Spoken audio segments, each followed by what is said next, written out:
like that one? Yeah, number two is Roy is gonna hate us, and he's gonna.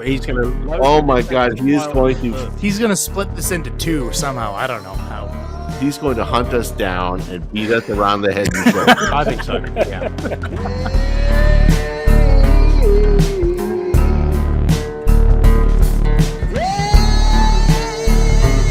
Lead us in, Rob. All right.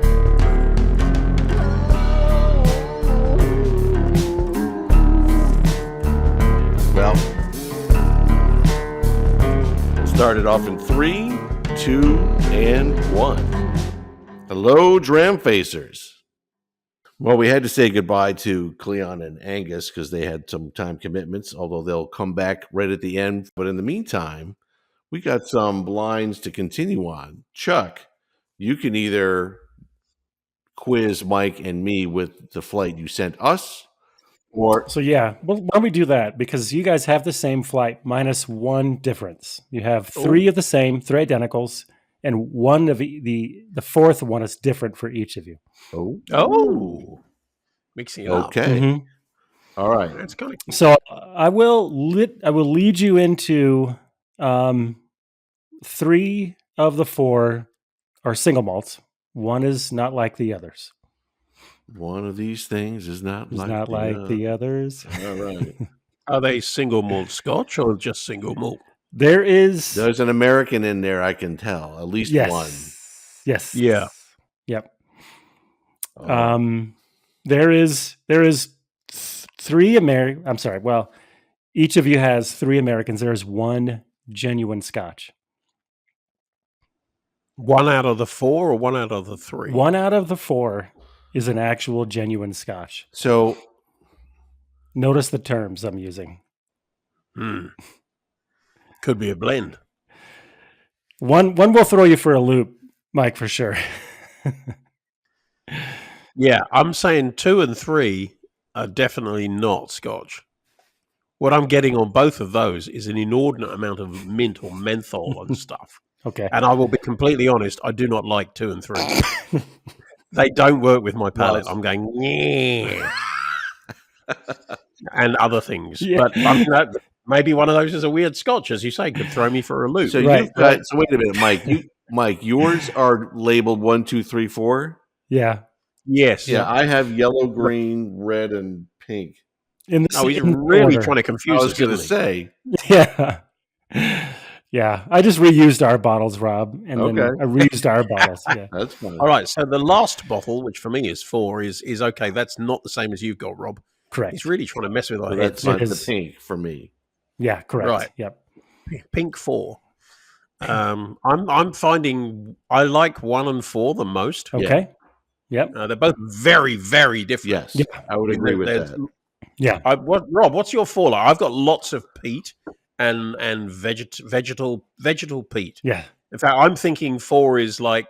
Actually, it's really interesting. I'm thinking it's either a Coila or it's a Ardnahoe. Well, your 4 is different than mine. Right. What do you got? Mine is nothing like that. Yeah. Yeah. Nothing like that at all. There's no peat in this. Nope. I want to say,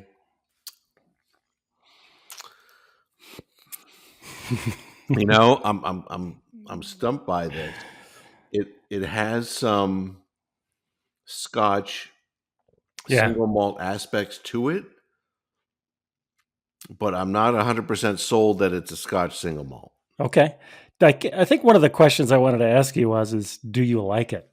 Is 4 one that you like? Is it appealing in any way? If I had to give it a Dramface score, I'd give it a 5. Okay. But it's got a little soap. okay. Mine has a little soapy note on it. Like on the nose, which makes me think it's American. That's a good guess. Because Good I've had a guess. number of American single open. malts that just have that either soap or Play-Doh or both. Yes, soap and bubblegum and pumpkin. This Yeah. this has got soap on the nose. And On then- the palate, What's that, Adam? I always get Play-Doh in like small craft distilleries. Like I don't know what it is, but I always get Play-Doh. And I get a lot Yeah. of bubble gum with craft distilleries using a lot of Mhm. virgin oak. Yeah. I wonder what that could pull. I wonder if that. See, that's interesting. The Virgin Oak Park. But I don't get See, this. I'm- I don't get the same kind of soap on the palate. It's better Yeah. on the palate than the nose. Yep. Angus explained the Play-Doh thing to me once, but I stopped listening after like 10 seconds. It got too there were too many fates and things and fossies. Yeah, and, I couldn't hang on. Yeah. After the 346 multisyllabic, Yeah. distillate term. Polly What's names.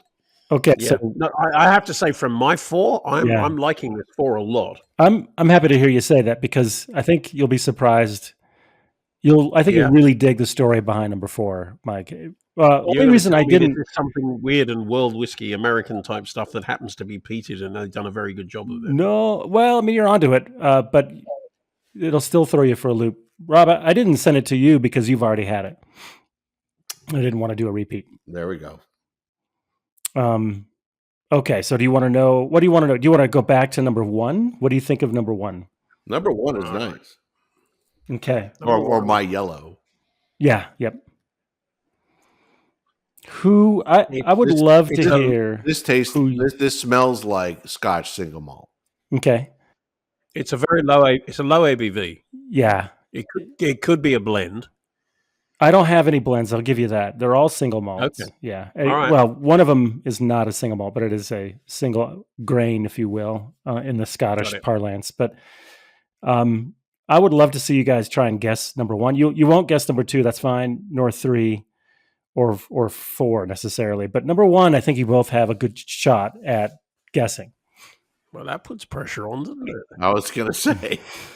Yeah, you have a good shot at guessing. So if you get it wrong, you're failing miserably. I appreciate that you have the confidence. I appreciate you have the confidence in us, but Yeah. Well, I mean, in our discussions, we as a group tend to hold number 1 a little high, reputationally speaking. But it's highly unlikely that you've had this expression of it. Oof. But- oh, But you've had it as a distillate, as a distillery's product, a lot, probably a lot. probably a lot. well, that doesn't narrow it very much. Let's be It is honest Scottish. It is a single malt. It is. I will give you another clue. It is U.S. market only. U.S. market only. Mm-hmm. So you cannot buy this Scotch in Scotland. I know what it is, and I'm not even drinking it. Oh, really? Well, Should I it's write it not the down? Ardnamurchan. I say it's You not should. Ardnamurchan. Yeah, write it down. So No, it's not the Ardnamurchan No. anyway. It doesn't have It's just- it doesn't have the Ardna profile, at least to me. anyway. that would be a great solid guess, but it doesn't. It's not that. It's not that. That was my no. guess. Yeah, super guess. I'll give you. Give me a couple of tasting notes. Either Is this- or is your this- your is this nosing a notes. Is this a Bruichladdich Isla barley? No, but that is a nice guess, but it's not. It's not it. Do you want to know the region? I can narrow that down easily enough. Yeah, give me region. Yeah, It's really bottled in Portugal. it looks bourbon cask rather than there's. I don't think there's any sherry. There's any fortified wine Perfect. or anything like that. Good either. guesses. Good guesses. I would approve of that statement. And I don't think it's very high ABV. No, Correct. It's probably an OB. It is an OB. Is it a Loch Lomond? Stuck the No. landing. well done. Huh? Well Yeah, done. Yep. No. Usually, I'm pretty good with picking out Loch Lomond's, but this one, Is it the 12? It is 12 years old. Whoa. the double oak. It is. I got a picture of it here. It is called the American Oak Reserve Edition, Okay, Interesting. I didn't know this existed. and it is. It has little different profile than the regular 12. Yeah, Yeah, I can, now that you mentioned it's Loch Lomond, I can be like, okay, I can get some of the. yeah. And so I think I'd have to go get the box to figure it out, but it is basically double matured. One is I think it's ex bourbon, casks, and the other one I think is just like roasty toasty casks, Right. All right. So and that's how they arrive to it. I got to get to what would be Mike's number 3 and my red. That's got to be, it's an American single malt. I want to say it's Westward because it's got the same Play-Doh soapy thing that I got on mine from years ago. Oh my God. Oh yeah, this is like so incredibly minty menthol kind of So number 3 and red. synthetic. Okay, number 3 and red. Do you guys want to know what that one is? Like I said, you won't guess it, and that's okay. I can just clue Yeah, you. I do not like that at Yeah. all. That's like chlorine. I've swallowed some water in the swimming pool here.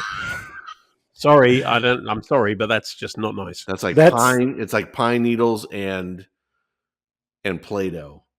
That is the Leopold Bros Really? 3-chamber rye. Yep. You're right. This is the Mhm. Leopold 3-chamber rye. Mhm. What? Well, that explains the pine needles. Yeah. Yeah, And I can understand why somebody in Dramface calls this the Devil's Brew. This Yeah. is like not. I'm not a fan. I knew That you. is the Mike, power do of you- the blinds. Yeah. Mike, do you not like rye at all ever? Do you know I have very little experience of rye, so it would be wrong of me to say that I either do or I don't. I haven't tasted enough rye to form an opinion. Yeah. I figured I'd share this with you guys just to share No, something it's cool and interesting, different, but- unique. Yeah. But Well, this is Um, interesting because I mean, there's obviously the review of the Leopold Brothers is Mhm. really interesting. Yeah. I'm surprised by the amount of Play-Doh on this. Yeah, especially since I forget, at least 8 years old. Well, and 2 is very adjacent, not only numerically but flavor wise. It's like, oh my word, that's the same kind of thing. hold on. Basically, out of the 4 that you sent me, the 2 in the middle, Yeah. 2 and 3, yeah. not my territory at all.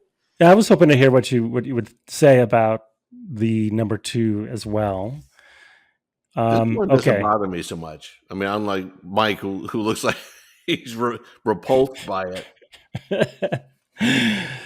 So, Mike, This is reminding me of a visit to the dentist, and I'm rinsing. Really? Yeah, it's honestly, this is not for me. yeah, It's obviously got its fans, and it's obviously crafted to be this way, but it's just not the palate that it just doesn't work with me. The first So thing I the- wrote down in my tasting notes was curious. yeah. I like it. I like it, but I it's, think the first thing I wrote down in my tasting notes was "fuck this." Okay, let me know when you're ready for number 2. give me a The hint. reveal. It's not one you've likely had, but it is from a American? it is American. It is Yeah. from a distillery that you have had. Just not this expression. It's- Balcones? No, good guess. I've actually not purchased a Balcones yet. Yeah, I mean it's not what I've tasted from Balcones at all. Yeah. That's one that I might have Texas tasted. Texas is known for much more oak Yeah. cask influence. Yeah, I had a really good Balcones it was a single cast nation bottling. It Mhm. was really sumptuous and Yeah. surprising. It can Right. be, yeah. Please tell me this isn't the St. George. Is it? Yeah, it is. This is the cabbage whiskey. This is cabbage. Yep. Yep. No, let me tell you, the baller that I have downstairs, that expression is cabbage. So this has a isn't little so bit- bad. This is good. I mean, Good. it's curious. It's a little. Yeah. The one thing that's disappointing for me is the 40% ABV. Well Yeah. done. Yeah. Sweet. That's a fun So one. what the heck is going on with number 4? Okay, so that one for you, Mike, is imported grain from Scotland. Okay, so it's imported barley from Scotland, I should say. Yeah.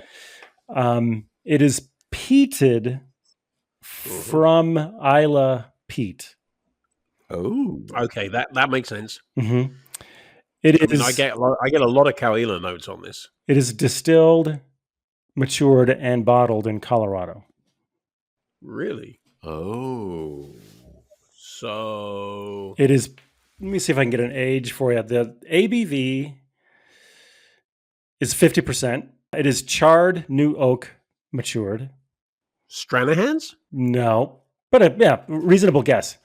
The brand is called Hogback, and it's the guy who wrote the book on Ardbeg. His name's Graham Wallace, I think it is. And he grew up in, I don't think he was in an Isla. No, I think he might have been an Isla person, an Islic. But the peat was actually mined, if you will, I guess, removed, dug up from the bog where this is coincidental, but part of the story, was from a peat bog that was really near his parents' backyard. I mean, so he had an emotional connection to this product himself. But he moved to Colorado just maybe, I don't know, 10 years ago, something like that. He's about 65-year-old guy and wanted to start a distillery outside of Scotland. Well, I have to say, I could develop an emotional attachment to this because this is actually really, really good. Yeah. It's very, very drinkable. Mm-hmm. There's a lot of character in it. The peat notes are fantastic. I mean, it's very vegetal, very green. Yeah.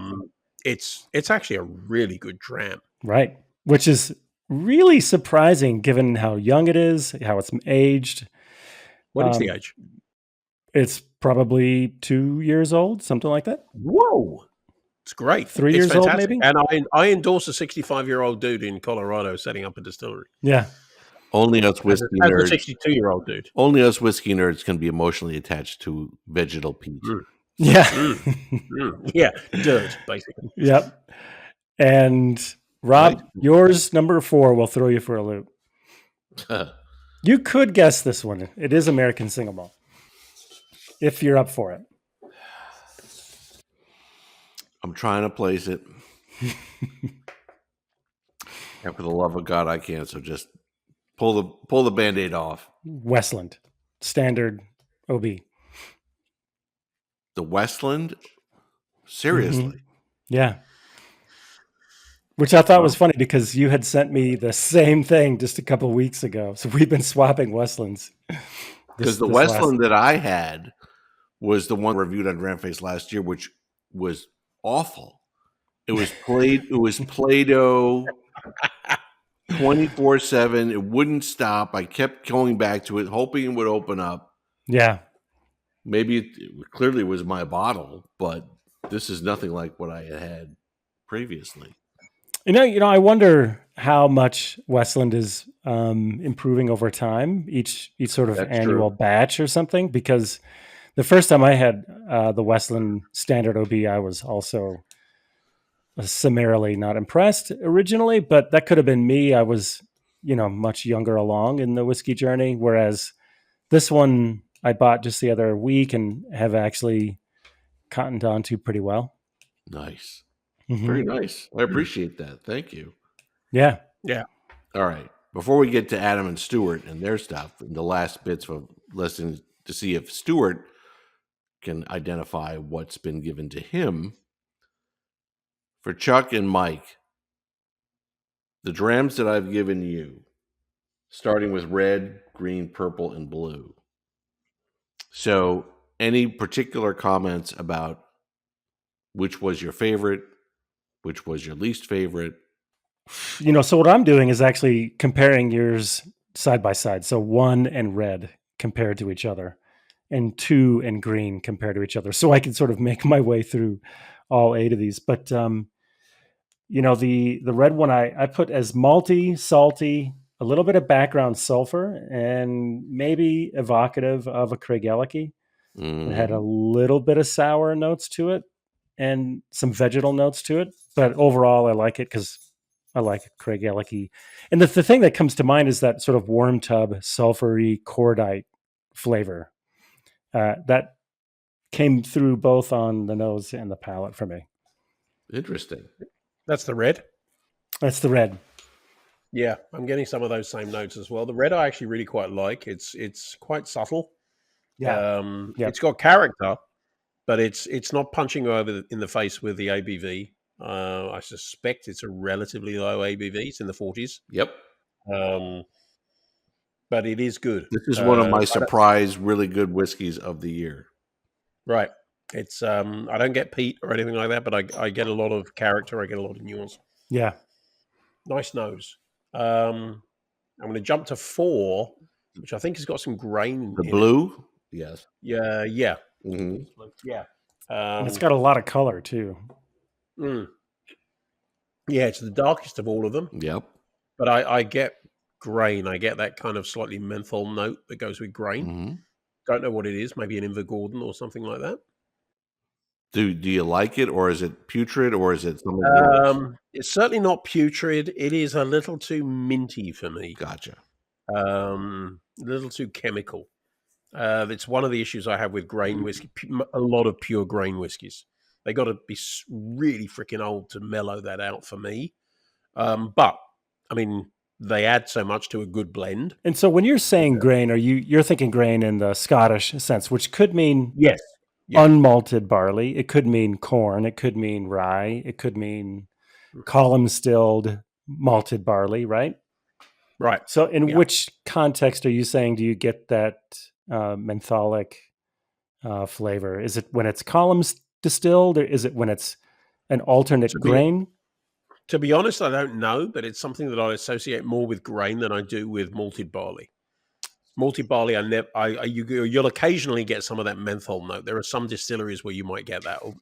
I never know how to pronounce this one, but Ortavani or whatever you call it. So I wonder if column distillation brings that out for you, or if it's other grains. So for the red, do you think it's over 10 years or under 10 years?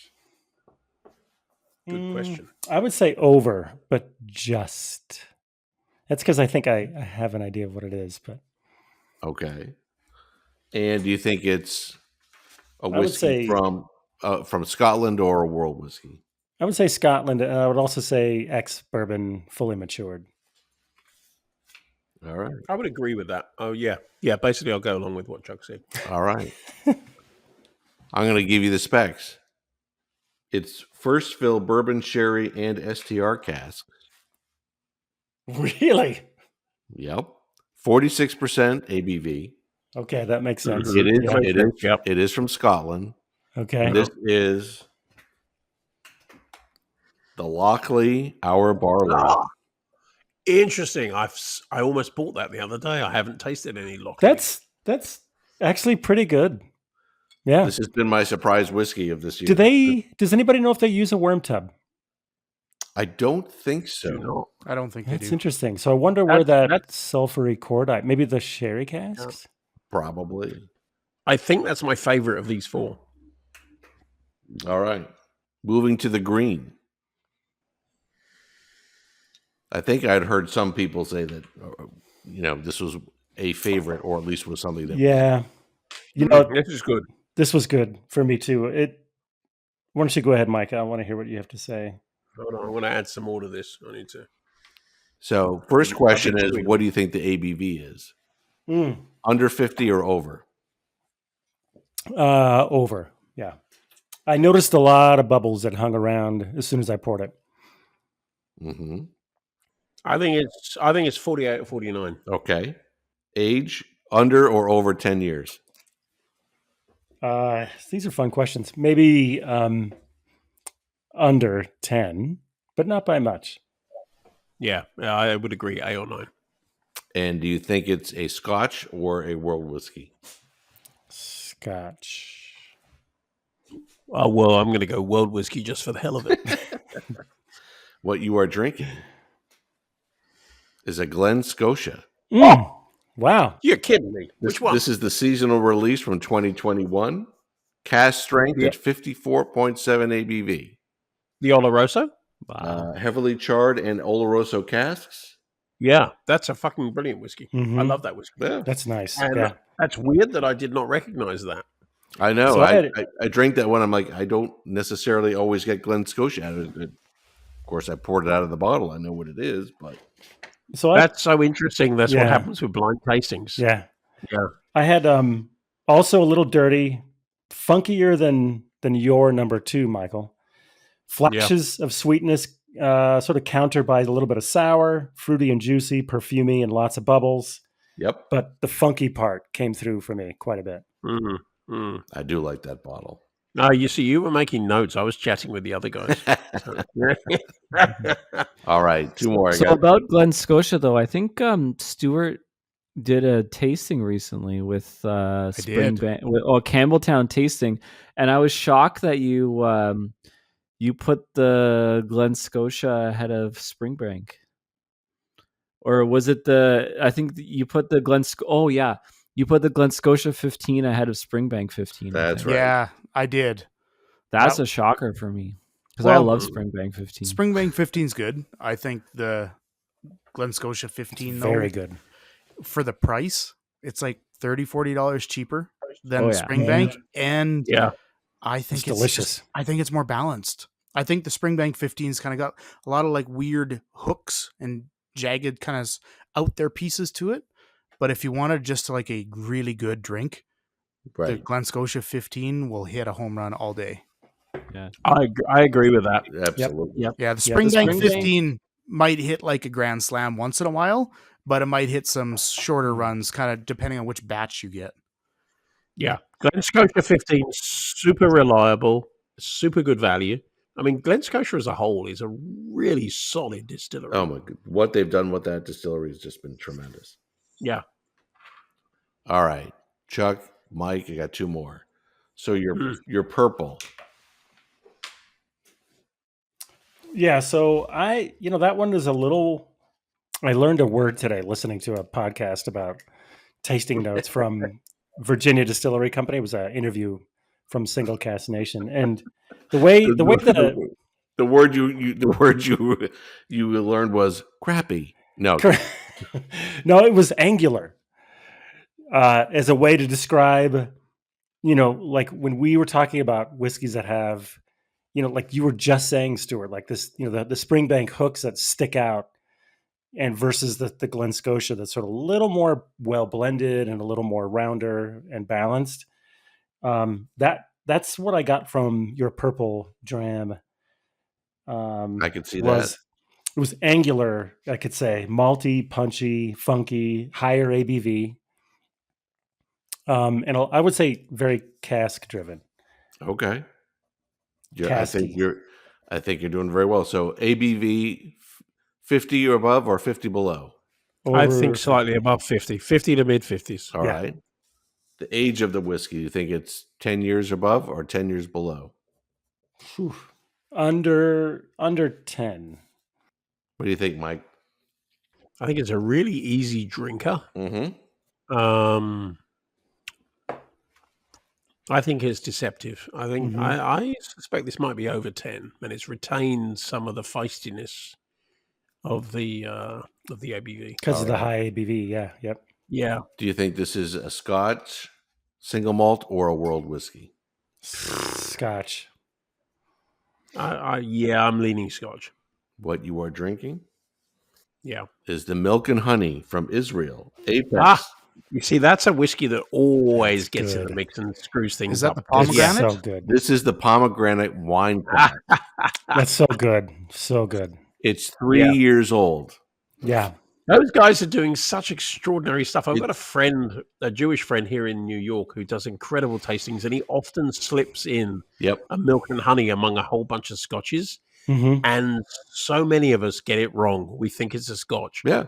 They're doing such interesting stuff. It's wonderful. It's just so different. It's 57.2 ABV. This is batch 14. What was the red one again? The red one was Lochlea, our barley.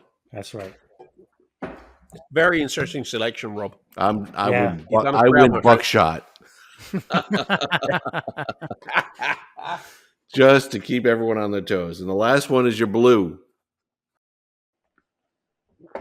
Yeah, I like this one. All right. I haven't. Well, actually, no. This is the one. Hold on. This is the one that's got a lot of grain in it. Isn't it? Yeah, I'm wrong. Sorry, this is not the one. I'm wrong. I hate this. Yeah. This is actually this is the one I probably like least. Actually, Fair enough. clearly I've had too much whiskey. That's all good. Yeah, I get a lot of mint on this again. Mhm. A lot of that grain note. Same here with mintiness. Yeah. It's wandering off to being rather similar to Chuck's number 3 for me. All right. So we're going to go through the same questions. ABV, 50% or under, 50% or more. Under. Chuck? Under, yep. Okay. Yeah, the thumbs down doesn't work on an audio podcast. We've done a few of these by now, Chuck. You should be working that out. Age of the whiskey, 10 years or older or younger? I'm going to say younger. Probably younger. Yeah, younger.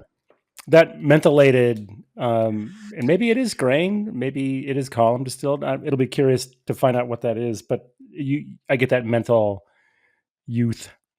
Scotch or world whiskey? World whiskey.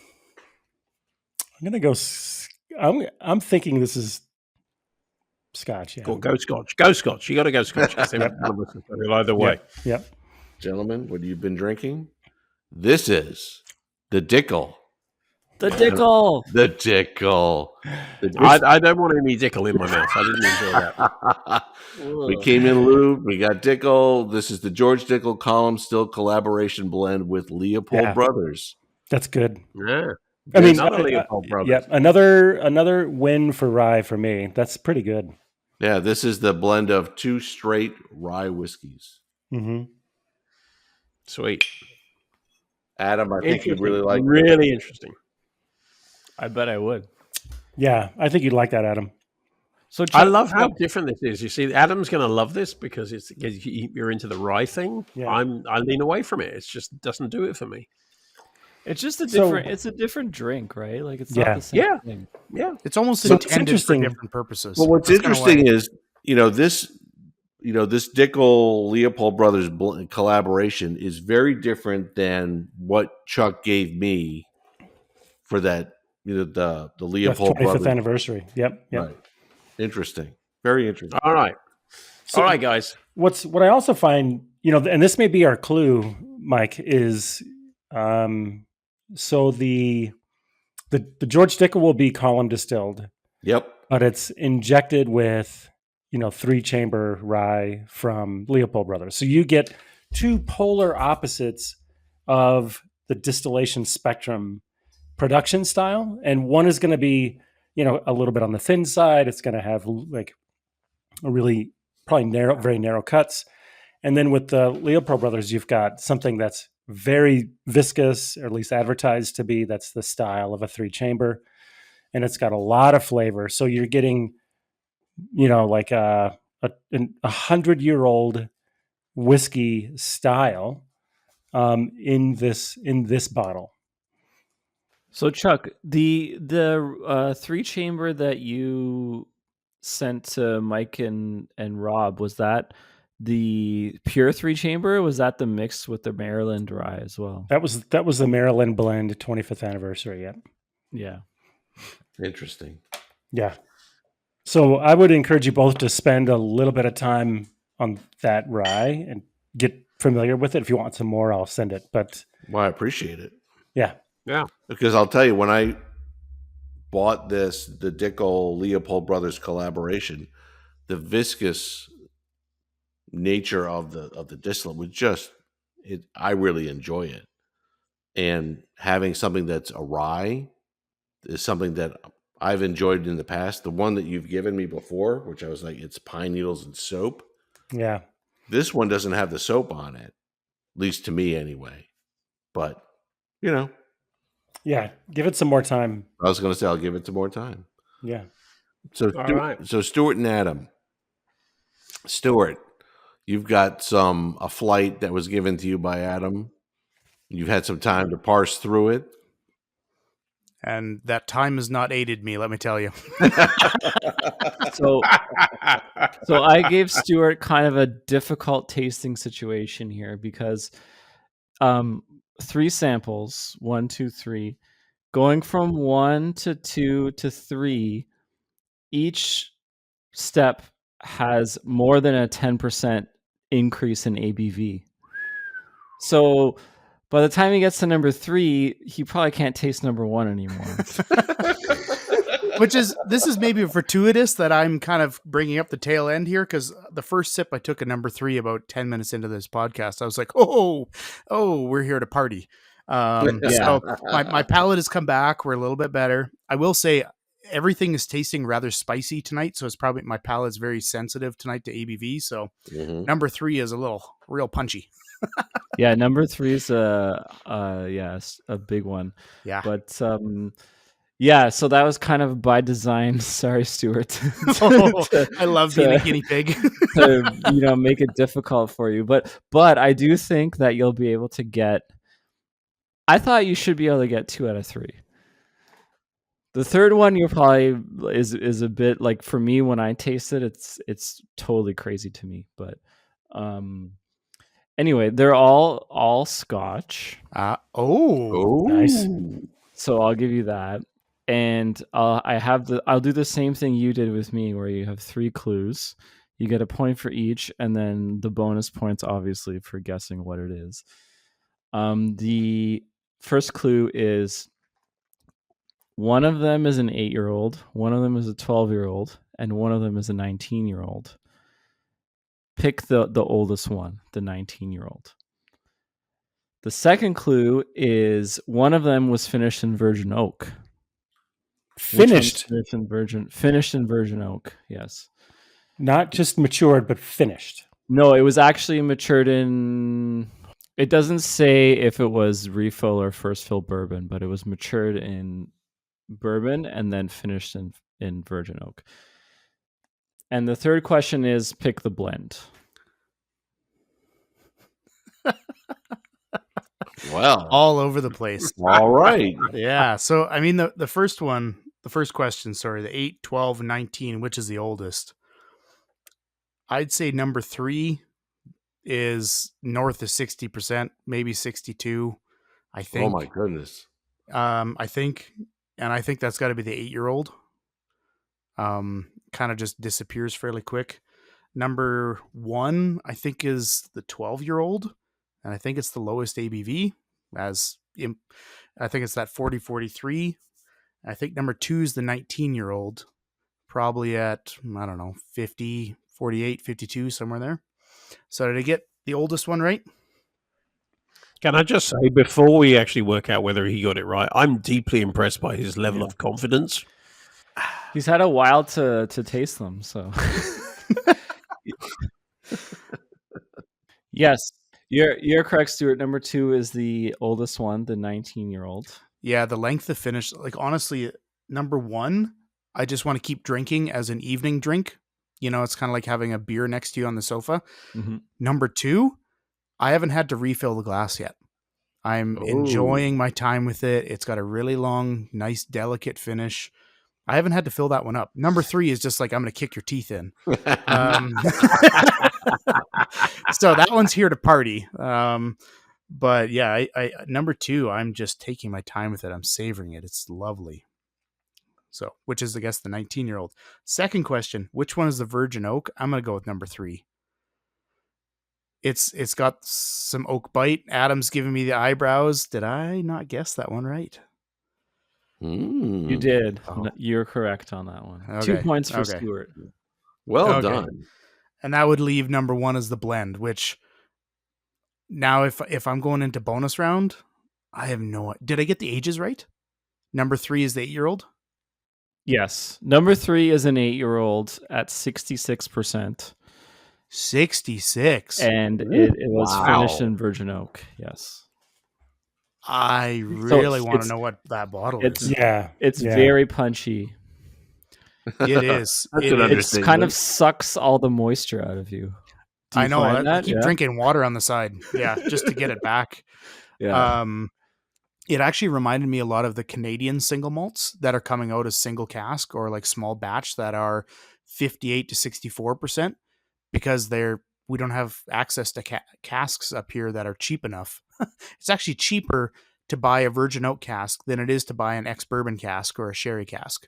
Mm-hmm. So a lot of the small craft producers are relying on virgin oak. I mean, it gives a color, it gives a big hit of wood and flavor, whether you like that or not. So number 3 reminded me of some of these younger cask-driven Canadian single malts. The fact that this is an 8-year-old Scotch, though, at 66%, that's got to be an independent bottler. And beyond that, I don't think there's any distillery character here. This is like liquid. Oh, really? I think there's tons of distillery character there. Really? There's some like there's some like floral and caramel, and that's really kind of where I'm getting at. Can you give us a some geography? I think they are probably all so 2 and 3 I think are Speyside, I'm pretty sure. And number 1 is a blend, but I think it's mostly Speyside as well. Okay. None of them are peated. No, none of them are definitely peated. No.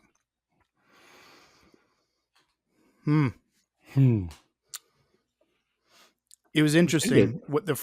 When you started describing it, initial maturation in ex-bourbon and then a finish in virgin oak.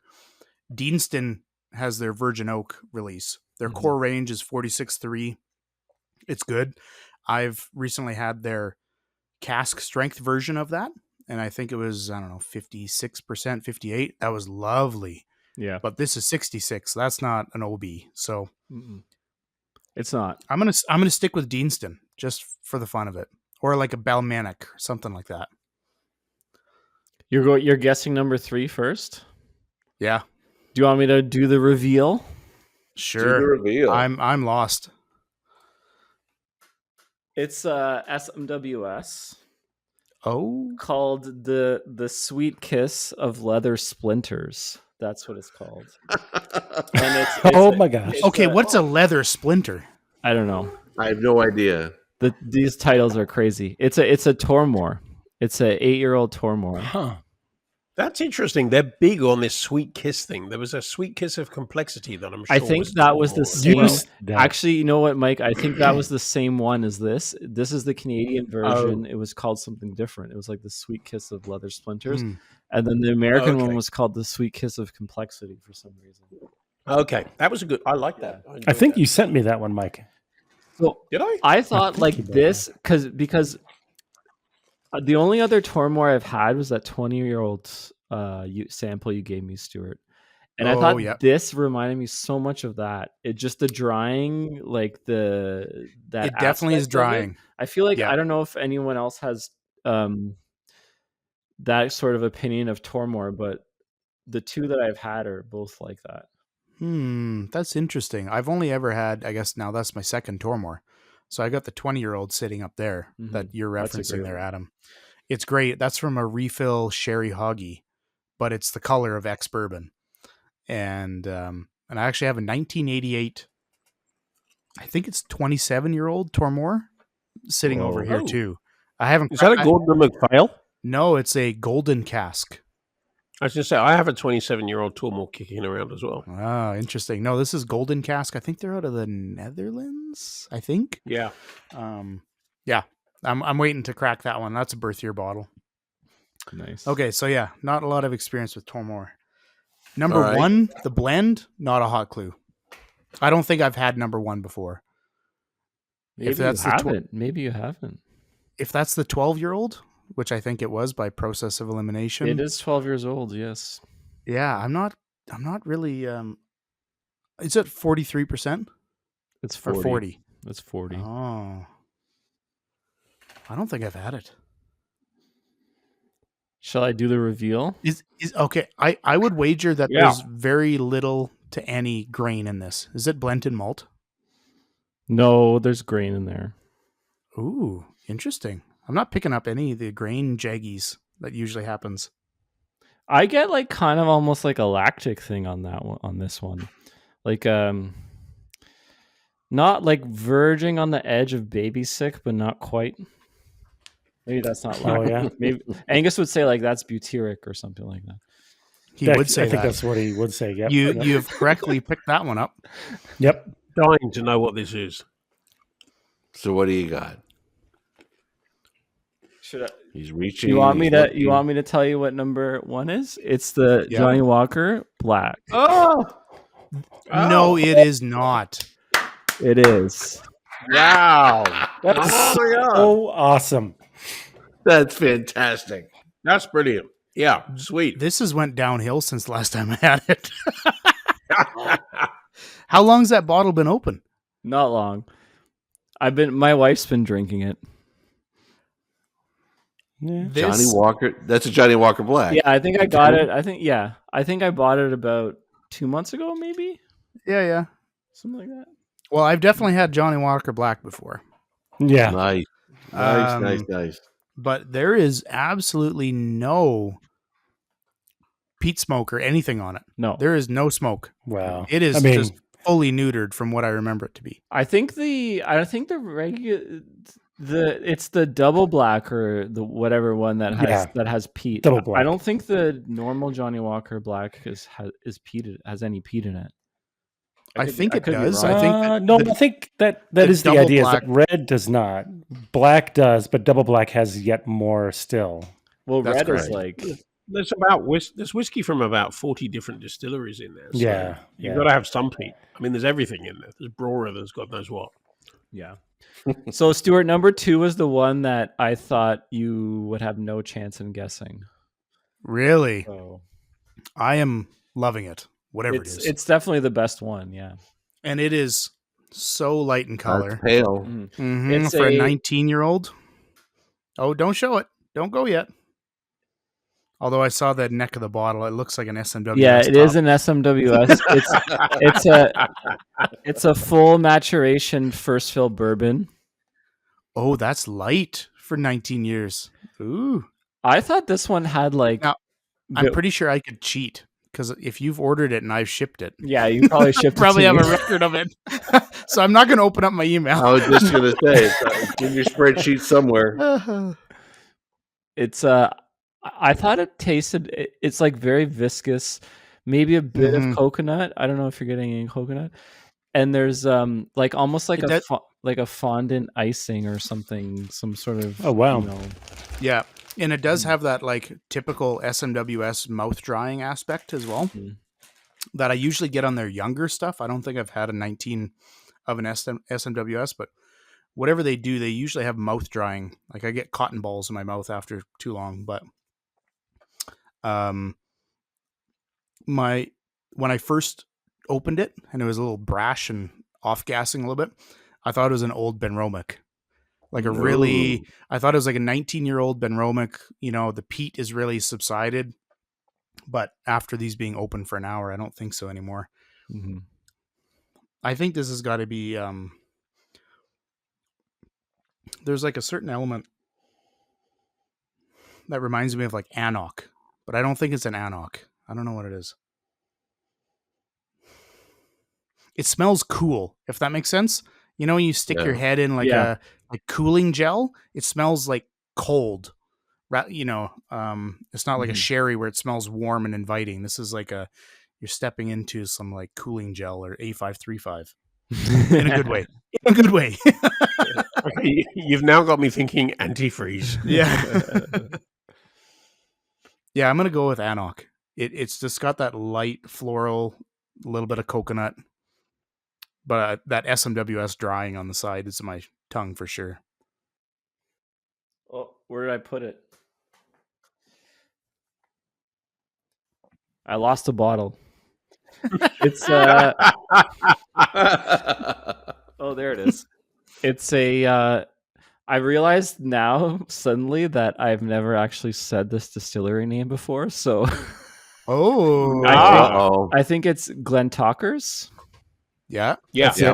Yep. Yeah. This one's called Wickedly Vile and Despicably Dreadful. What a wonderful name. That Good does Lord. not describe this whiskey at all.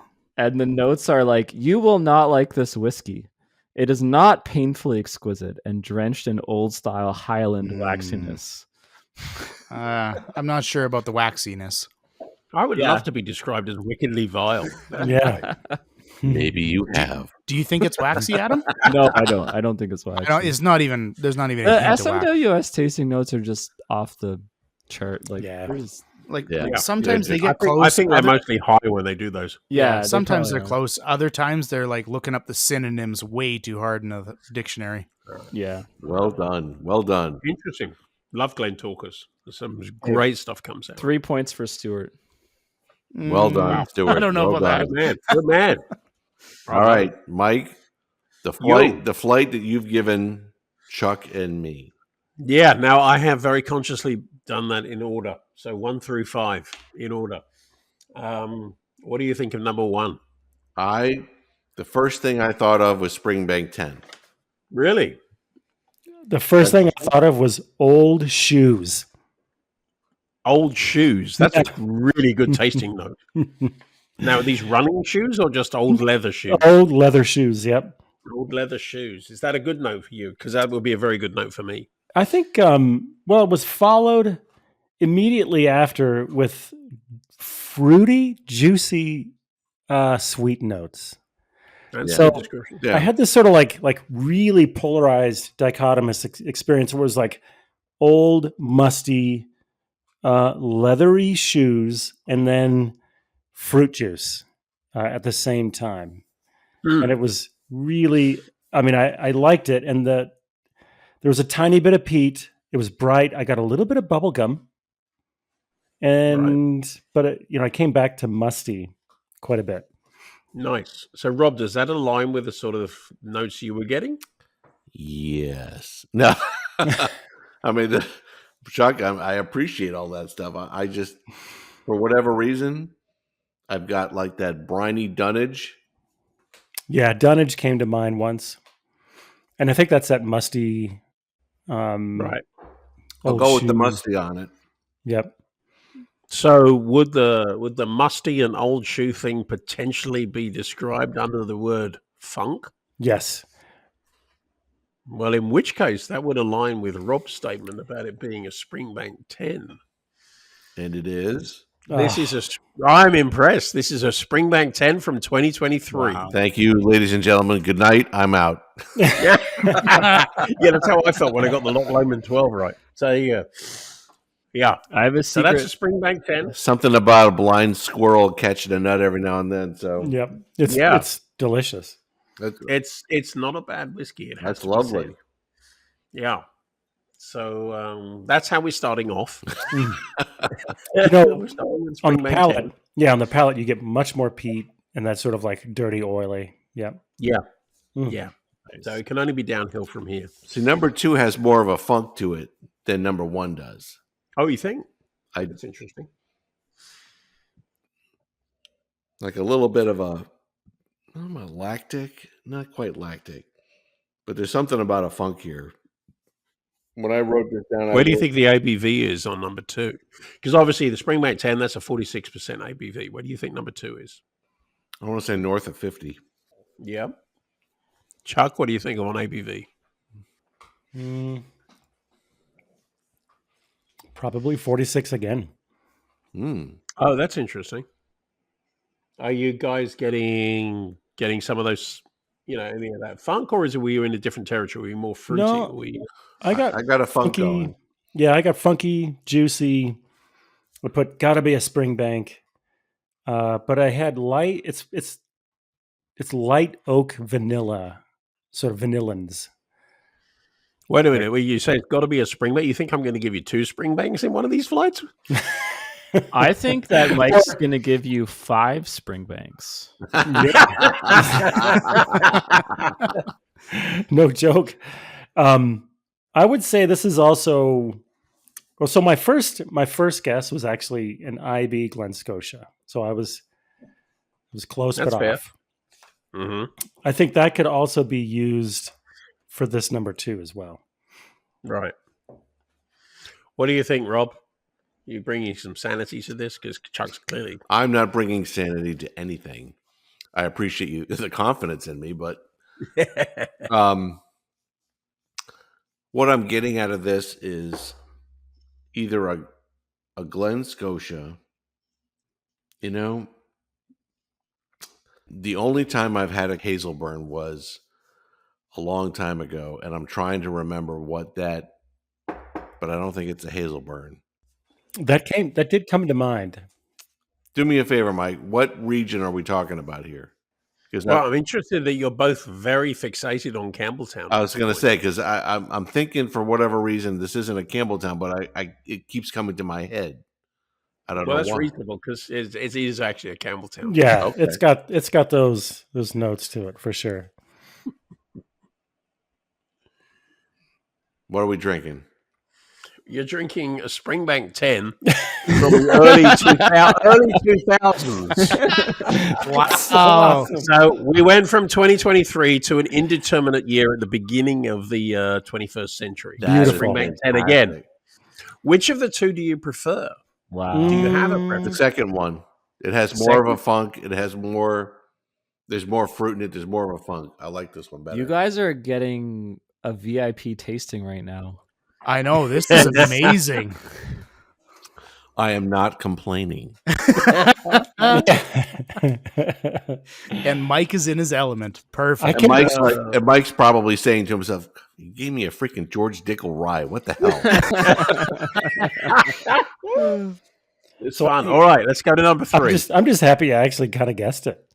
Yeah, So- You did. Well I'm done. impressed. Is there a guys. big difference between sorry, how old is the second one? How Second one is early 2000s. So, But it's like- I mean, you're talking about 20 years it's difference. like at least There, 2 label What's the- changes ago. what's the ABV on Yeah. the second one?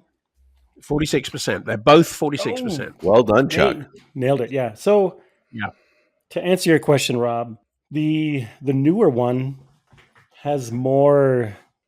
What it has more of what Stu was talking about, that sort of grabby notes to it, where they stick out and or what I mentioned earlier, like angular, like a little bit more of that sort of prickliness.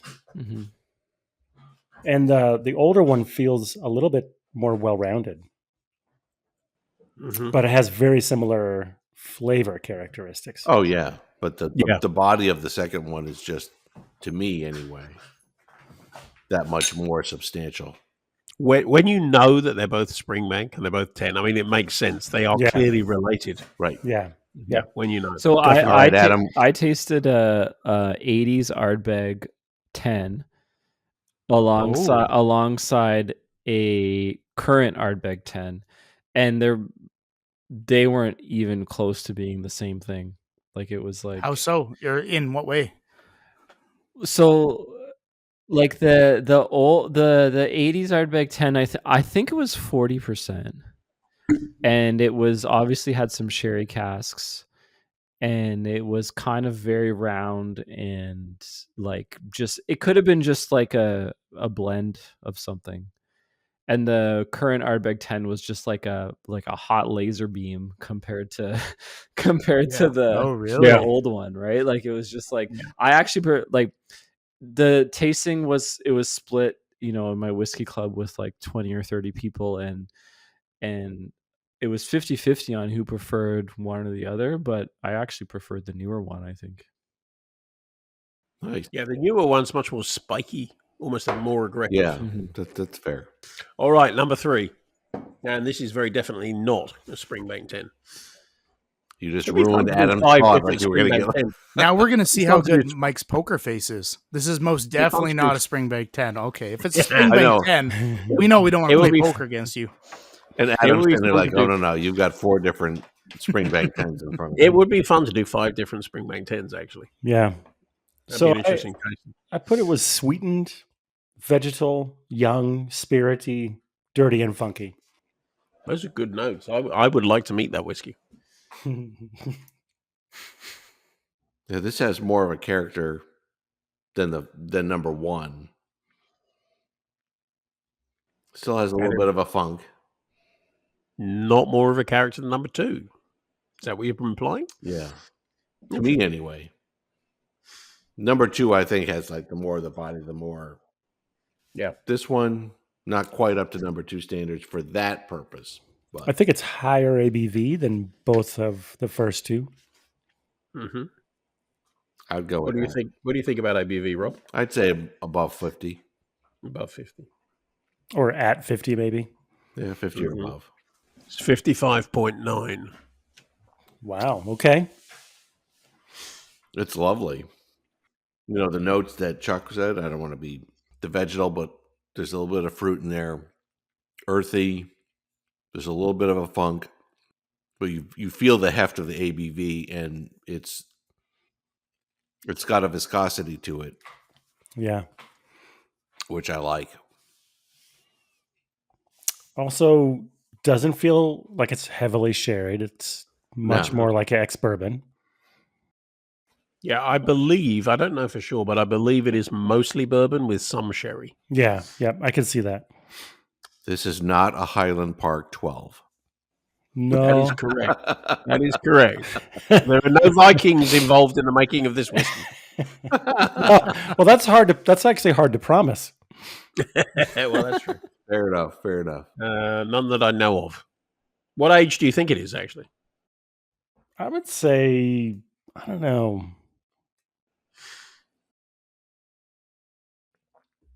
I'd go 12 or under, like in that 10 to 12 area. I'm going to say under 10. Okay. I can tell you that it is, in the nature of age statements, 12 and over. Oh, Really? What about region? Give me a region for this one. Highland. A fair guess. I want to say I could see it being an island. Yep.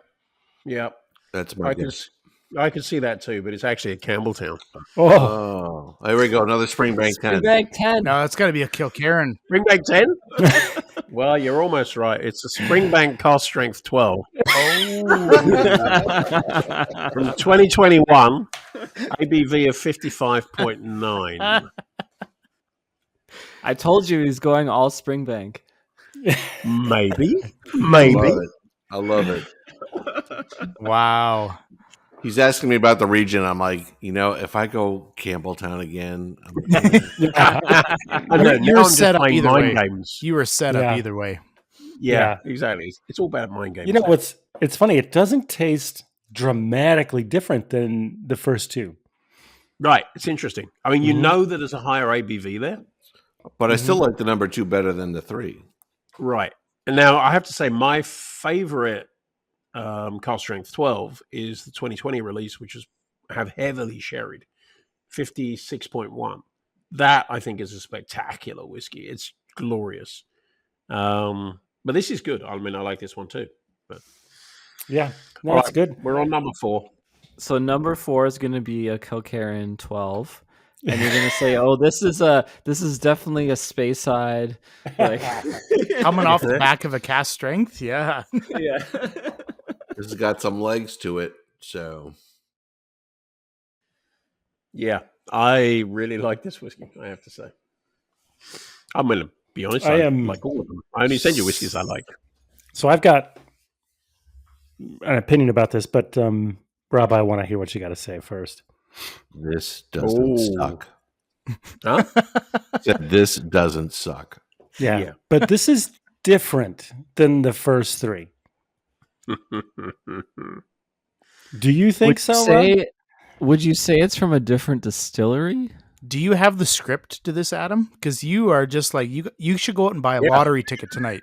Yeah, You either got the should. biggest horseshoe up somewhere, or you got the script. I'm just reading. I'm reading the room here. I don't know. Yeah, ladies and gentlemen, we should point out, dear listeners, that Adam is getting everything right so far, yet he is not tasting any of these whiskeys. I don't have any of These whiskeys are not even in his country, and he is getting everything right. Which speaks so well to Chuck and Rob. Adam is Yoda. Whiskeys these are. Yeah, all right. What do we think? I'm going to go on a limb. And I'll probably be wrong.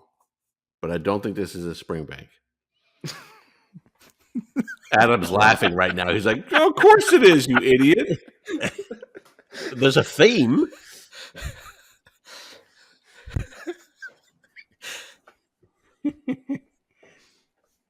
Chuck's doing yoga, I think. I was going to say, I don't know what Chuck went. I don't know what he's up to. It's yoga or Sorry. Pilates. I don't know, but he's not I'm back. drinking whiskey. It's I put vegetal. It's milder, so more rounded around the edges for me. It's a little weird. It's nutty, lactic. It's very pleasing. Yeah, I personally find this it's a lovely dangerously whiskey. drinkable whiskey. Oh, yeah. Yeah. It's a lovely whiskey. Stu, What do you this think's is- going on with the casking here? Well, I was going to say, Stu, I think this is like you were saying. This is a whiskey that you would enjoy beside you, to relax with for a while. Casking.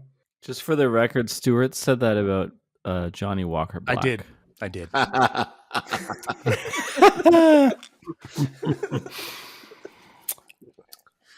But is this one also 12 years old? You're not wrong. If there's any sherry in this, it's very. You're not wrong though. It is it's very light.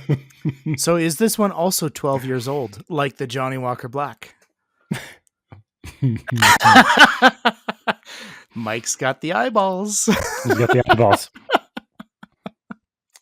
I do love it, but it doesn't have much in the way of any sort of Campbelltown funk.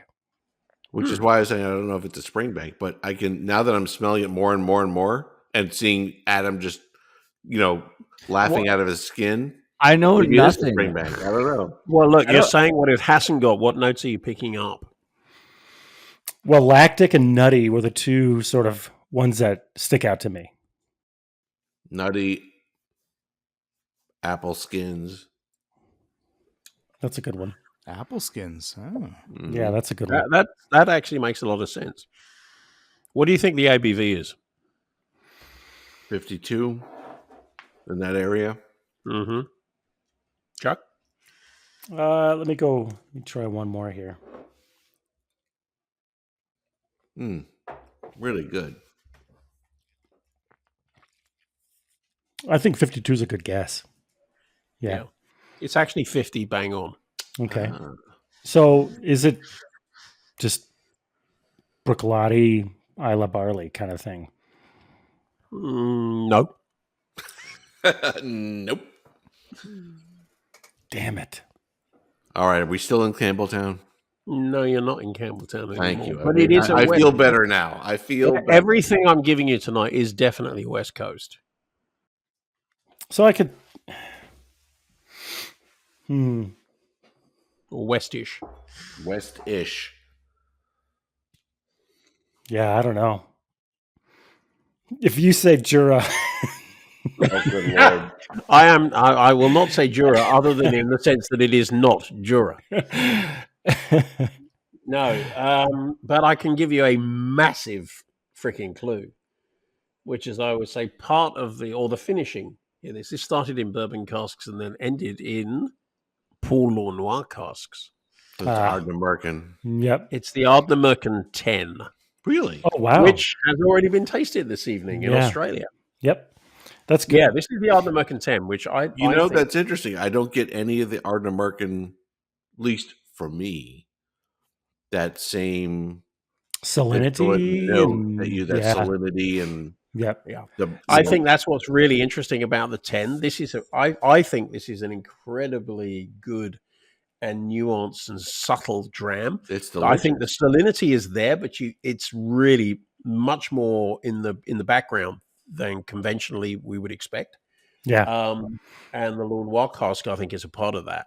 Right. But to me, this is like, kind of next gen Ardnamurchan.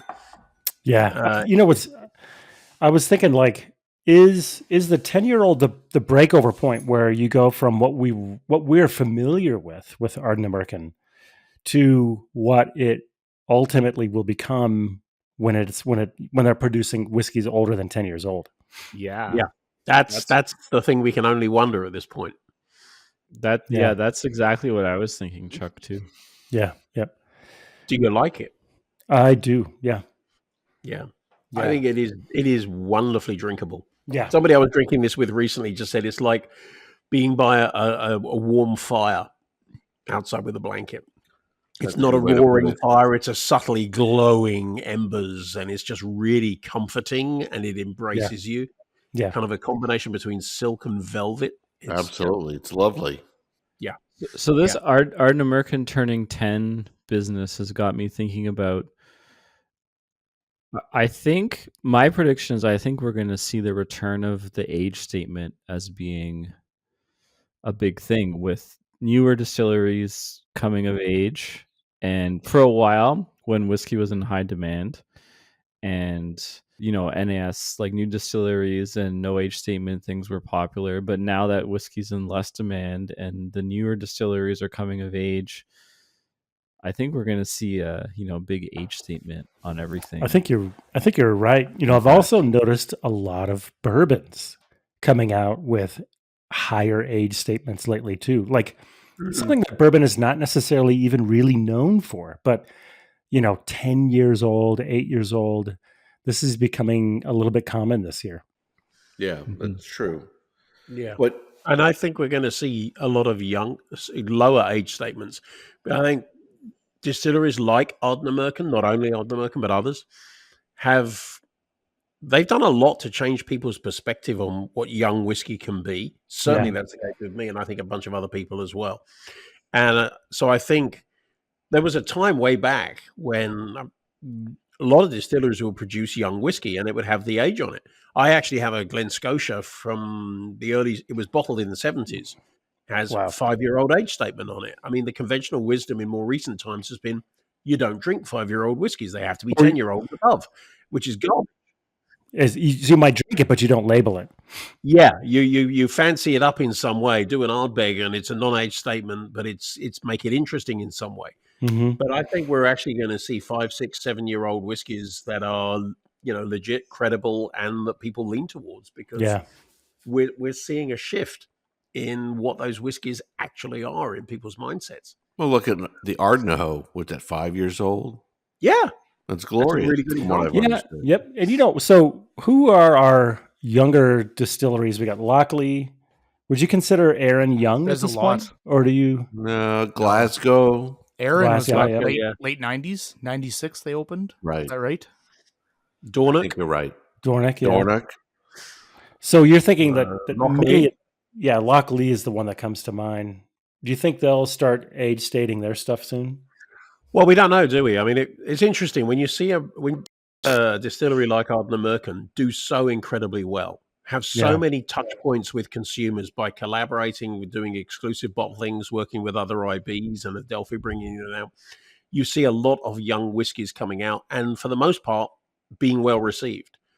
It creates an expectation. And while that creates an opportunity for a lot of other distilleries, it also puts a lot of pressure on them because not every liquid is actually going to be able to cut through and make an impression at a younger age. Some liquids are just going to be distilled in a way which means they're better when they're a little bit older. So I think there's the opportunity, but it's not necessarily going to be equally realizable or equally distributed, if you like. Yeah, and I think it's going to come down to the distillery too. Like Kilchoman, they just released. They come to mind. 16-year-old is that the one they just released? But their core range is still no age stated. The Seneg and Makir Bay. and Loch Yeah, and then you've got Wolfburn is another one. They've yet to really, age state their core range. It could have even been age stated as probably a 7 or 8-year-old by now. Yeah. So I think it's all going to come down to when the liquid's ready and what kind of story the distillery is going to tell.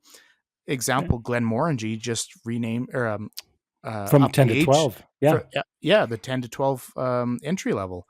They didn't need to do that. It's weird. You see 10 and 12s, at least here, you see 10 and 12s on the shelves next to each other, and they're the same price, and you're like, oh, really? Okay.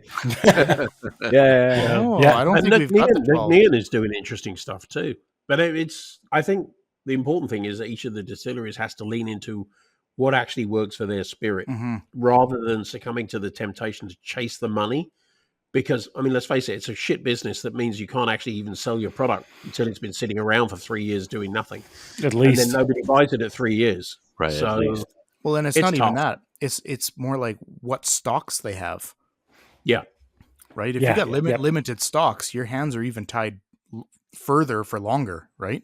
Well, that's where I think Ardnamurchan did really well. They didn't bother producing gin and stuff to actually address Yeah. the cash flow issue because they have a whole independent bottling issue. Exactly. It helped, They had a different independent business delta. model, which enabled them Absolutely. to be arguably a little bit more successful. Yeah, they focus religiously on creating good scotch and getting it laid down. Yeah. And they do a hell of a job at it. Well, I'm super All right, George, curious. your fifth and final dram. What's I'm super curious to see what this number 5 is going to be. All right. Well, obviously, it's going to be a Springbank 10. exactly? So, do we have the same number Well, fives? Well, what's You do. You do have the same number 5. I'm not smart enough like Chuck to be able to mix it up. what's I'm gonna- interesting is it's a smaller bottle. Oh, that's because I ran out of bottles of that size. Sorry. Okay. That has Okay. nothing to gonna do tell with you the right value now- of the whiskey or anything like that. Okay. I'm gonna jump the shark. I'm gonna say this is a Bunnahabhain. Oh my gosh, it smells amazing, I'm True, gonna Cleo say- needs to be here for this. man. I know Cleon right now is somewhere twitching. I want to say Bunnahabhain, under 10 years, over 50% ABV. That's my guess. And just to be clear, you're saying it's a peated or unpeated Bunnahabhain? Peated. It is very much a peated Bunnahabhain. It is decidedly peated, yeah. What do you think, Chuck? I think that's a lot of good choice making right there. I think you've got peated, fruity Bunnahabhain.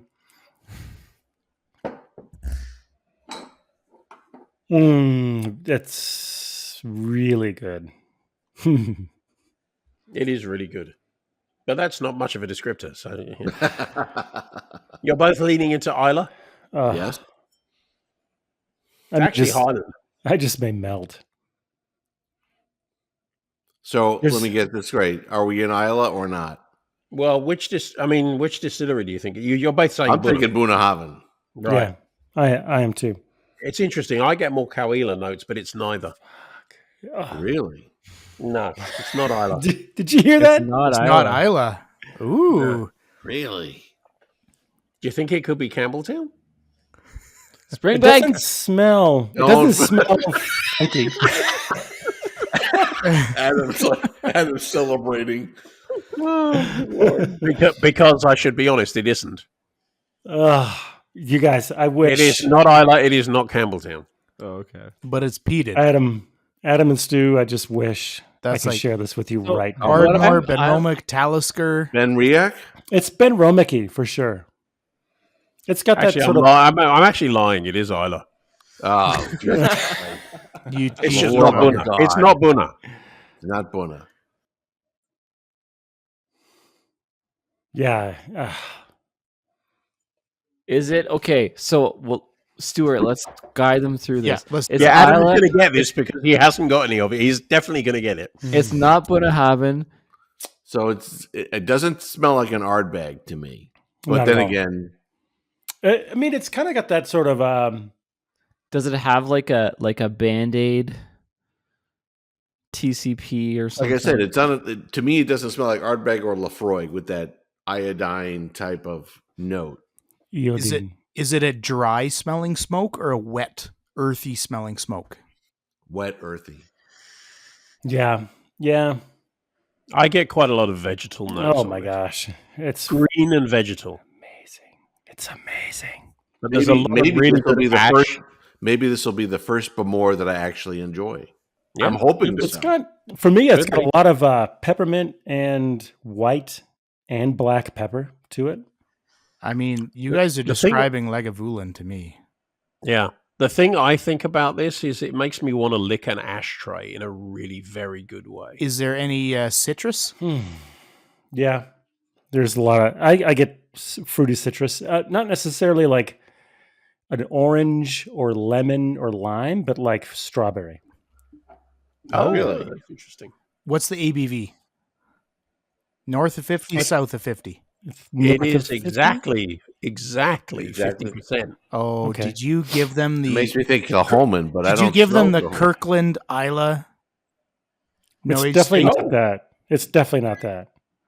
That's interesting. I could have done that because that is 50%, but I didn't do that. No, I didn't. You're welcome, guys. I've ruled that one out of the list.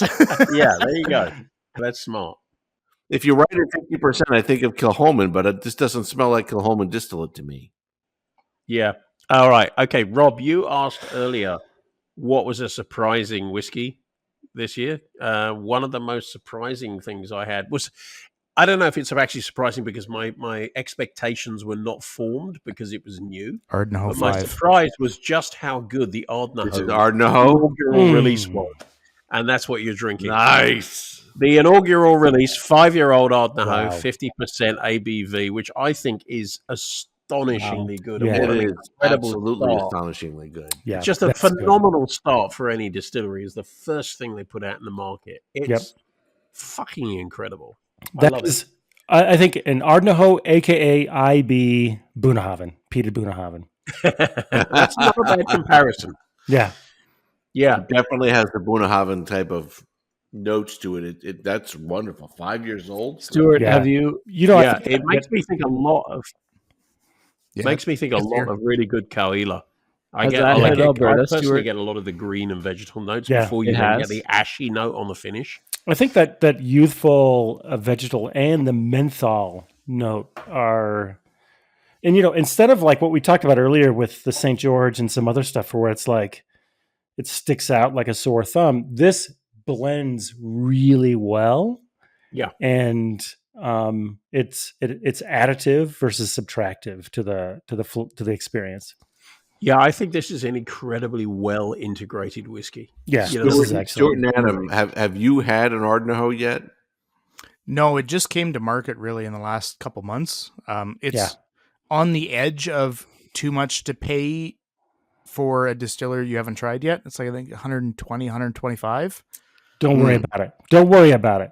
Yeah, this is totally worthwhile. Do we want to do a bottle split?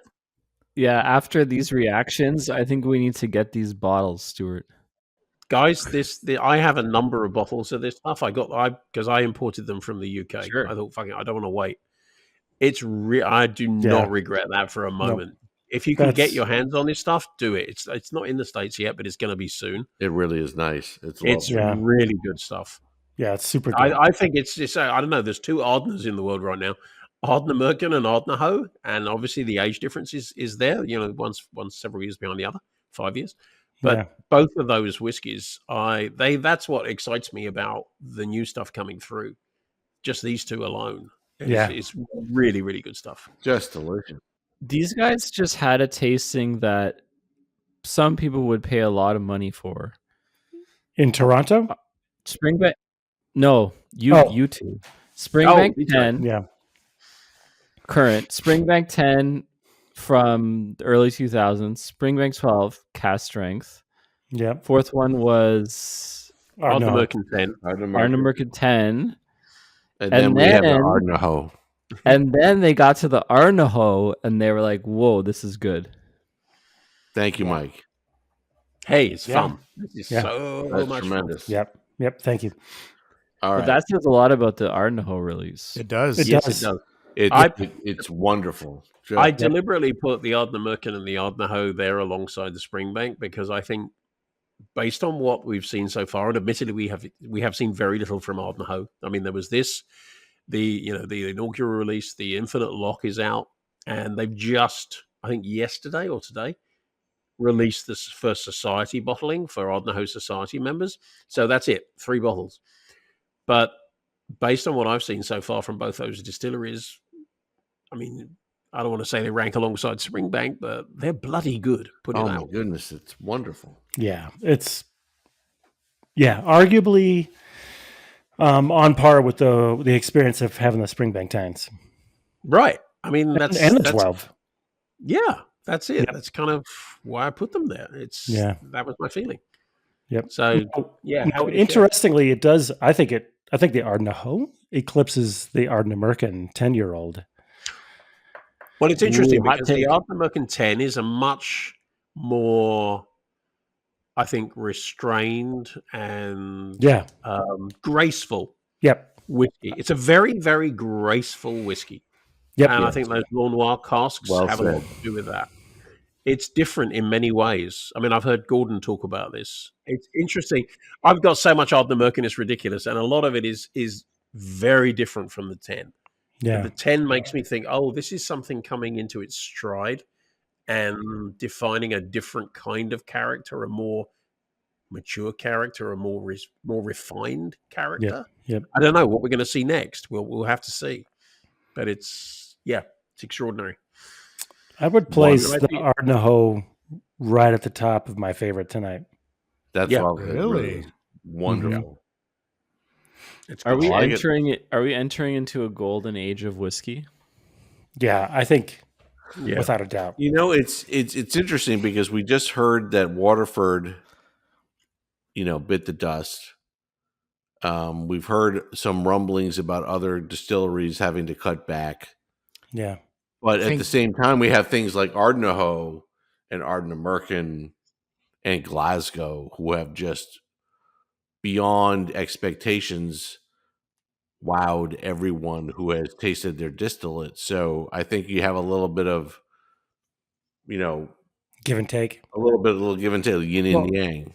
I We think have there's so some much- disconnect. I think there's some disconnect between these issues because on the one hand, you're talking about the quality of the spirit that's coming out, True. and then you're talking about specifics to do with people's business aspirations, their business plan, and their kind of vision. And you're talking about macro factors, True. which are about the market as a whole. And some of that is connected and some of it's not. I mean, the things like Waterford, that was a very specific vision leaning into terroir. There were blue bottles and all this kind of stuff. I think there's a lot to do with Waterford that was nothing to do with the market as a whole. And there are some other things that we've seen like that. And then you've got this pressure that comes from the two worlds of whiskey. There are two very distinct environments. One is publicly quoted companies that are accountable to the stock exchange, to Wall Street, to the city. They live in a completely different world from the independent companies that are not publicly quoted. The function of a publicly quoted company is to make money. And Yes. for those that actually have distilleries, it's not about making whiskey. It is only about making whiskey in order to make an increased profit over the last quarter or the quarter before. That is it. It doesn't matter. And they live in a very different world from the world in which the people who actually own the company probably know some of the people who work in the business and actually, do the tours and make the whiskey. They're completely different worlds. One is an artisanal craft-based industry, and the other is simply numbers, spreadsheets, and share prices. And I think you've got to look at these two differently. They obviously interact, and one creates pressures on the other. But both of those sides of the whiskey industry have different pressures that they have to address. And then in the middle of that, you've got the Waterfords, you've got these other businesses where maybe the business plan wasn't right. And that's actually what sunk them rather than the nature of the market as a whole. There's no question that we're getting incredible whiskey coming through. There's Right. no question that we have a more evolved and sophisticated consumer market at one end of it. I think it's very easy for us to lose sight of the fact that we represent a tiny shred of the market, but a disproportionately important shred because we do frame a lot of the word of mouth that goes out there. But most people, it's the bulk. It's the mass market, and they go to a bar and they look at what they want to drink, and they make a decision with no reference to where the whiskey comes from or what the nature of the whiskey is. They just want to drink. And that's Right. absolutely fine. That's the bulk of it. So I think it's really easy to draw broad conclusions on the basis of what actually happens. Those conclusions are generally they don't apply consistently. They're frequently wrong. They're too simplistic. I think it's way more complicated than that. But I do think that we're in a position where the business is, from a foundational point of view, it's healthy. There is really good liquid being produced by an increasing number of businesses out here. Yep. With people that's what their focus is. They want to produce good shit. Mhm. Well, I was kind of thinking along the lines of like, we have so much information now Yeah. that you can't really afford, because if you're making good shit, people will know, and it's Yeah. easy to find it out. And if it's like the Waterford situation, if it's not that good, guess what? Nobody's going to talk about it. Right. And like that's what it comes down to. It's almost like the amount of information we have now and the ability to figure out what's good and what's not is so enhanced. It's easier than it's ever been. It's almost like you don't even, I know, Mike, you're a marketer, but like it's like you almost don't even need to market anymore. If you just make good shit, then people are going to figure it out and they're going to spread the word really quickly. Yeah. That's why bullshit marketing actually gets called out way faster. It's a double-edged sword for the distilleries. Yeah. Well, I'm hoping that there isn't another whiskey lock that isn't going to implode, but with so many distilleries opening up, with so many new distilleries premiering on the whiskey stage, you wonder how many of those bottles are actually going to be sold, because there's only so many people who are going to buy them and drink them. Yeah. Yeah. I mean, there's a big risk that there's a lot of distilleries out there, new distilleries who have yet to establish themselves fully, whose economics are based on the pandemic years. Right. And those were an aberration. Yep. And capitalism, unfortunately, does not acknowledge that. It says, whatever you made last quarter, you need to make more next quarter and the quarter after. And when you have an aberration, then that doesn't happen, because at the very best case scenario, things plateau at a certain point. More often, they actually drop off and rates of growth diminish. That's just the way things happen. But the logic of capitalism is flawed in that it means you have to grow every quarter. And that doesn't work. So it's unfortunate if anybody who's got a business plan based on growth rates in the pandemic years has got a real challenge. Some of these new distilleries, like the first dram that you have in, for Chuck and Mike is that Lochlea Our Barley. I loved that bottle. Yep. Yeah. I don't hear so much. I hear a little bit of rumblings about Lochlea, and it always seems to be under the radar. Mm-hmm. And yeah, it was good. I wonder how it's going to progress. I wonder how it's going to survive. I wonder how it's going to thrive. I hope it does. Mm-hmm. I've had a couple of different expressions, and they've been fantastic. So I think that speaks to something. I was at a Millstone tasting with Patrick Van Zwiedem, and he said a very astute thing, and it's very true. And I think a lot of young distilleries don't understand this. You're making product to sell the second bottle. Yes. You're not selling the first bottle. You are using your first bottle to make sure that they want to go back for a second bottle. And I think the combination of the pricing, the experience, and everything like that is really put people off from kind of going, yeah, I want to spend over the top for a really young whiskey that didn't really do it for me. Yeah, no, I'm going to go get something else. I'm going to go down the road. Yeah. So that's exactly why I kind of shared the St. George with you guys, because, it was $72 US dollars for 40% ABV per, I think the age is, right around 3 years. Right. And, the age thing in the States is different. It's a different calculation than it is in Scotland. And I think you just sort of admit that on the outset. It's not a big deal. It's just is what it is.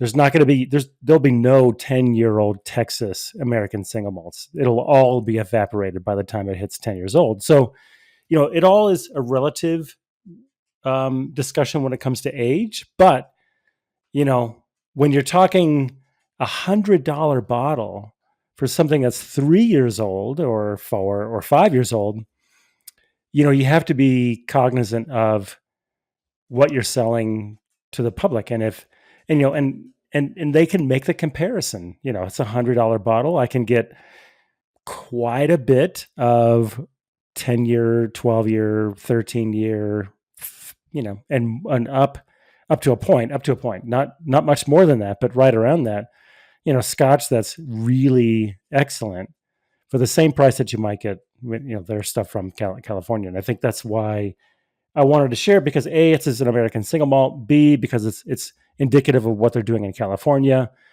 And, St. George is one of the original founders of the American single malt. It is a founding member of the commission. Right. And, you get a feel for what you can get from the States right now. See, I'm going to challenge that a little bit. You said like, you're not going to get a 10-year-old Texas single malt. You can. You just got to put in work, right? So you below ground storage, temperature, You have to protect it. Temperature controlled, so Mhm. depending on what product you intend on making, you just need to take the steps to achieve it. And I feel like most distilleries, right or wrong, are leveraging their local climate and just be like, it is what it is. Right. There's I don't know if you know this, Adam, there's a distillery outside of Saskatoon. I think it's called Black Fox Distillery. Now, Saskatoon is like bald ass prairie, middle of nowhere, cold as fuck in the winter. Okay. All of their barrel storage racks are outside. So it gets plus 35 Celsius, which is 90 Fahrenheit in the summer. And it gets minus 40 Celsius or Fahrenheit. It's the same temperature, which is roughly in the winter. Yep.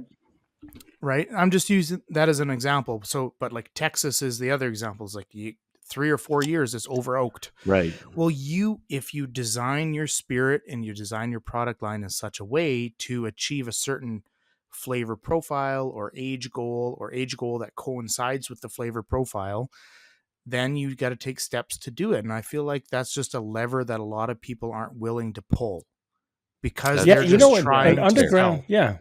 Yep. And underground storage could be very well be that lever. That's a good point. Leopold Bros, they have like a dunnage warehouse where, Colorado's really dry, but they say they in their dunnage warehouse, because of the earth, they don't lose any, like the ABV stays the same, right? Whereas normally it would go up. Yep. And then also another example is Two Brewers. In they're Yukon. in Yukon. Absolutely. And their warehouse is climate controlled. Yeah. And I don't think they can make really nice single malt like they do if their warehouse got to like minus 20 or minus 30 or whatever. I think at some point it just stops interacting with the wood. It just kind of freezes in place and just stays still when it's negative 40. It just doesn't move. Much like the rest of us. Well, you got a lot of things on the go, right? Like your barrel is also changing shape quite a bit. So the expansion contraction can actually like fracture the wood, and you could actually get increased leakage or oxidation. However, those are kind of synonymous with each other. But it then is something you're not controlling. And if you're trying to make a good product, control is everything. Which is why we see the industry move to seasoned sherry casks, is so they can go, I need 75% bourbon and 25% sherry or whatever it is, and it's consistent all the time. Mm-hmm. So, I think it's safe to say that we probably achieved the record for the longest Dramface podcast at this point. I was just going to say that's a very good point. This section has gone for 1 hour and 41 minutes. And I think the longest that I've seen is 1 hour and 45. Yeah. So, and we have another hour and something before that. So I'm going to put a little exclamation point on that. So for all you Dramface listeners out there, we appreciate your attendance very much and attention to our very lengthy podcast tonight. We appreciate it. We've had a lot of fun just going through the whiskeys, and hopefully that it has provided some amusement to you at some level. We're going to roll into I Am a Distillery, and this is a very exactly. This is a very special I Am a Distillery because we received the I Am a Distillery questions and the whole bit from a listener, Tom Ettinger, who has been a great Dramface listener from the inception. Tremendous. You'll see him commenting on our reviews all the time. So if you guys out there want to provide us with an I Am a Distillery, we have the Dramaphone still up and running. Please check the website.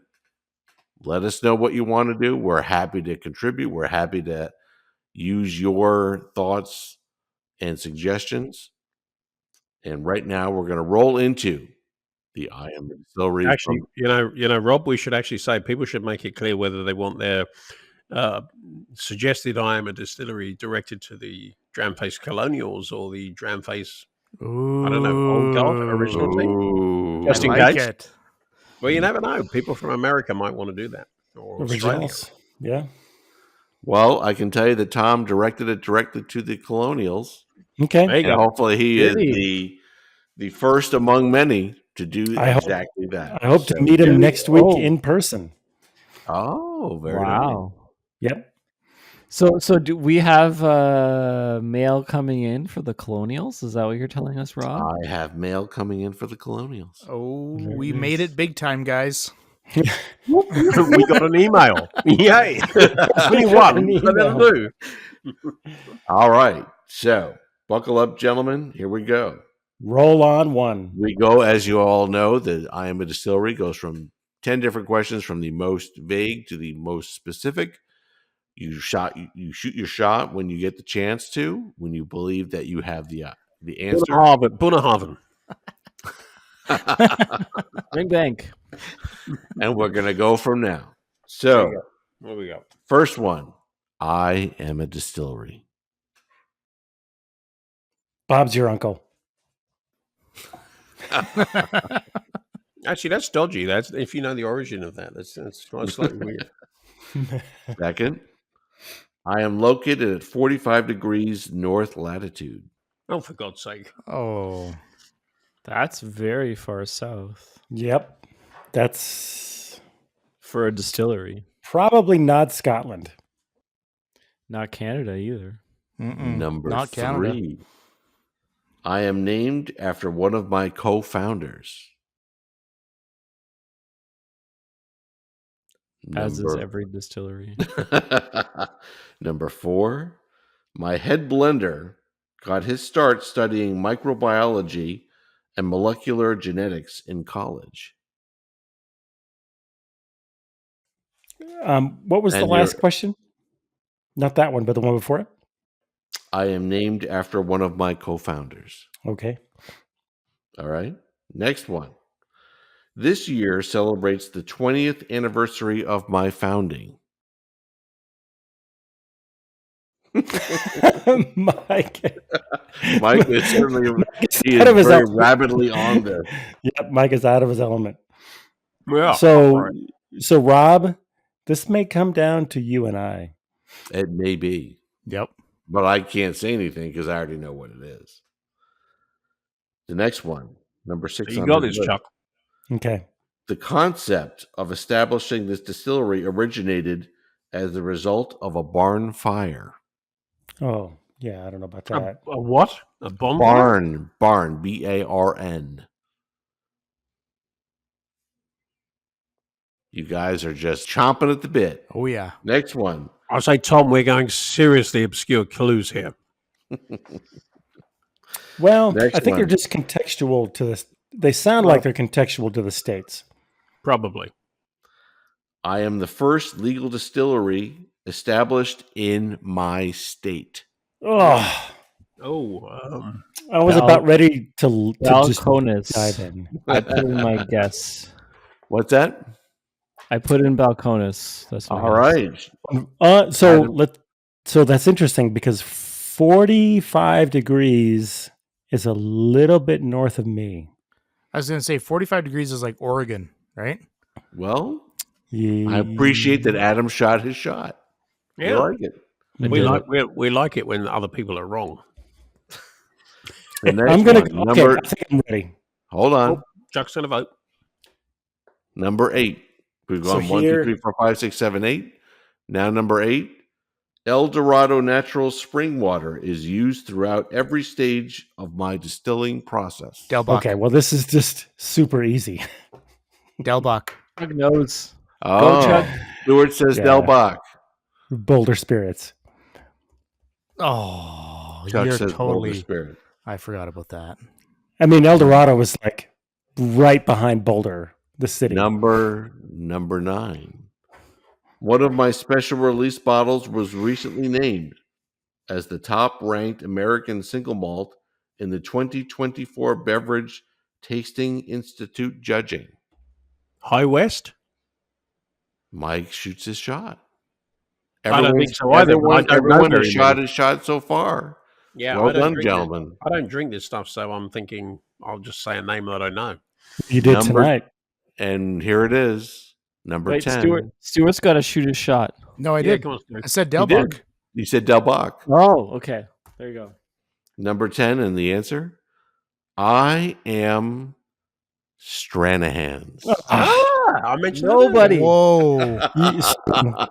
I did not know that Stranahan's uses El Dorado spring water. So El Dorado Canyon, for those who are not in Colorado, is beautiful, like unbelievable sort of outcrop canyon, amazing geology. If anybody who's a rock nut, a rock hound, would love it. I know. But it's a beautiful a canyon that cuts right into the front range of Colorado, the Rocky Mountains, and it has a spring right at the base of it. In the inside, the bottom of the canyon, there's a pool. You can buy your water there. It's spring fed, and I actually just didn't know that they used El Dorado. I didn't realize that Stranahan's uses El Dorado. Evidently, Stranahan's goes right there and says, "I need some water." Good on him. Yeah. Maybe you're slacking, Chuck. Well it done, picks guys. a little more close to home, but Stranahan's is kind of that is a good clue that it is named after the founder. Yeah. There we That's go. true. High West would probably not be named after the founder. That was a really bad joke. Delbach. Sorry, yes. Yes, I not forgot joke. about that Yes. clue, I guess. You never Yeah. know. Could be a Mr. High or Delbach Mr. somewhere. Adam, what did you was guess? named- Yeah. Balcones was named after Mr. Balcones. There you go. He was a famous Texan. Exactly. And microbiologist. Yes, and a microbiologist. Just like Springbank was named after Mr. Springbank. Yeah. Of course it was. Gentlemen, I appreciate the marathon effort we've all put in tonight. The absolute number of whiskeys that I'm looking at just on my desk, let alone everyone else's desk, tremendous. We are happy to be here, happy to listen to your feedback. Please continue to listen to the Colonials podcast. Again, the Dramaphone is open, available. Please. We've already listened to Tom Ettinger. Thank you very much for the I Am a Distillery. Good call, Tom. Well done, Tom. And we will continue on the path going forward. Gentlemen, I raise a glass to you guys. Sláinte. Cheers. Enjoy. Cheers, everyone. Chin chin. Cheers. Holy crap, that's a fucking long podcast.